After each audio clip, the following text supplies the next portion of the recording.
Hello viewers, welcome to add-on. Our question is solve and find the value of I using KVL. So हमें KVL का use करके इस circuit में current find करना है. What is KVL? Kirchhoff's voltage law. So Kirchhoff's voltage law में हम किसी भी लूप में वोल्टेज लॉ लगाते हैं. कैसे लगाते हैं हम? किसी भी बैटरी, सबसे पहले हम करंट एज्यूम कर लेते हैं किसी डायरेक्शन में. सो हम क्लॉकवाइज करंट एज्यूम कर लेंगे आई. उसके बाद हम जब करंट की डायरेक्शन में जाते हैं तो बैटरी में नेगेटिव से पॉजिटिव साइड जाने पर उसे पॉजिटिव लेते हैं. यहाँ पर हम 10 वोल्ट लेंगे. यहाँ पर हम 10 वोल्ट ले लेंगे. उसके बाद हम अगर रेजिस्टेंस में direction of in direction of current जाते हैं तो उसे नेगेटिव लेते हैं. So negative voltage across resistance क्या होगा? I into R. So 5 into I. उसके बाद हमारा negative to positive in battery, so plus 5 volt के बाद रेजिस्टेंस में करंट के डायरेक्शन में जा रहे हैं, सो 2 इंटू आई, सो 2i. उसके बाद अब बैटरी अपोजिट है, so plus positive to negative जा रहे हैं, सो यहाँ पर क्या हो जाएगा? -20.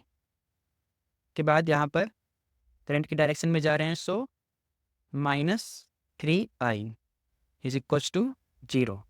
सो इसे हम सॉल्व कर लेंगे. So this is 10 - 20 is -10 plus 5 is -5.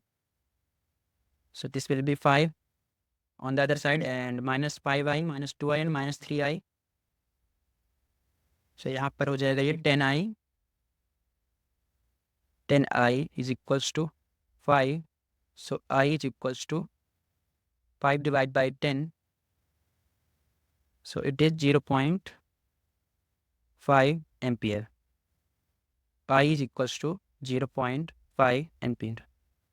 सो आपको समझ में आ गया होगा व्हाट इज़ केवीएल.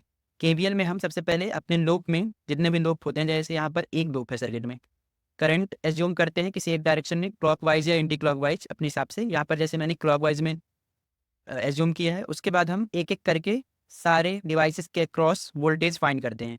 सो अगर हमारे सामने बैटरी होती है तो हम निगेटिव से पॉजिटिव की ओर जाते हैं तो प्लस लेते हैं, +10 वोल्ट. और अगर पॉजिटिव से निगेटिव आते हैं तो -10 वोल्ट. उसके बाद अगर रेजिस्टेंस आते हैं तो हम करंट की डायरेक्शन में ही जा रहे हैं, जैसे कि यहाँ पर क्लॉकवाइज में ही हम ऐसे ही जा रहे हैं यहाँ पर इस डायरेक्शन में.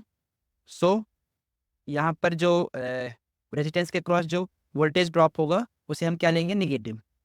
इस प्रकार करके हम इक्वेशन बना लेते हैं. उसके बाद उसे सॉल्व कर लेते हैं. सो हमारी आई की वैल्यू आएगी 0.5 एम्पियर. Thank you.